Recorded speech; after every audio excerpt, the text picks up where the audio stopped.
Ultimately, we want to graph the function f of x is equal to x over x squared minus 4.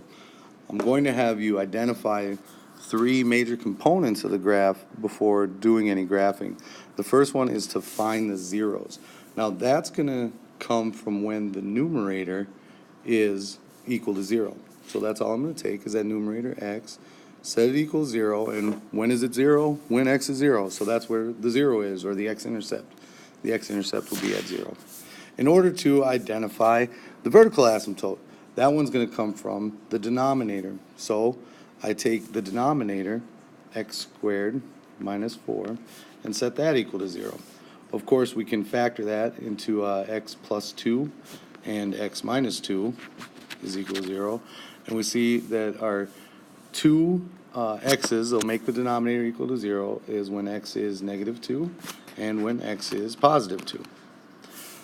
So to answer the two questions I ask here, first of all, the domain is going to be all real numbers except where x does not equal positive or negative 2. The two vertical asymptotes are going to be the equations of the vertical lines x equals plus or minus 2. For the horizontal asymptote, in order to determine that one, we have to look at the limit as x approaches infinity.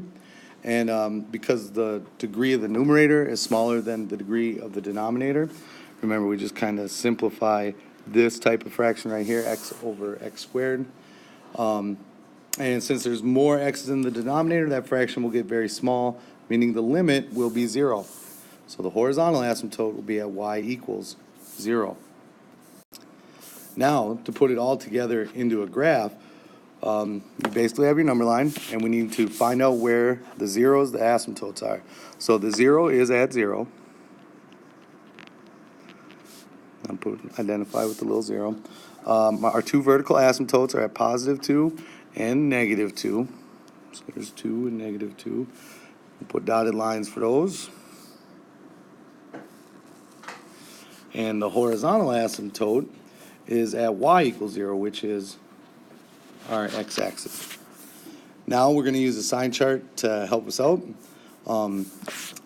So take f of x and factor it out all the way. We already know that denominator is x plus 2 and x minus 2.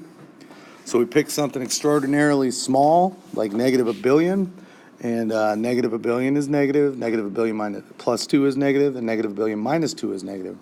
Negative, negative, negative means that this fraction will end up being negative. As we pass over negative 2, x plus 2 turns positive, and this fraction becomes positive.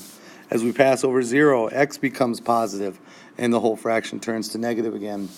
And finally, as we pick something very large, like 1 billion, x minus 2 becomes positive, and the whole fraction is positive. So let's put it all together into a graph. On the far left interval, it's got to be negative and get closer to the asymptotes. So this is this branch. In the next section, we're going to go from 0 over to an asymptote above the x-axis because it's positive.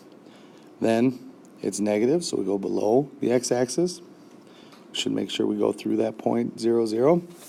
And then finally, being positive and staying close to both asymptotes, we have the last branch right there.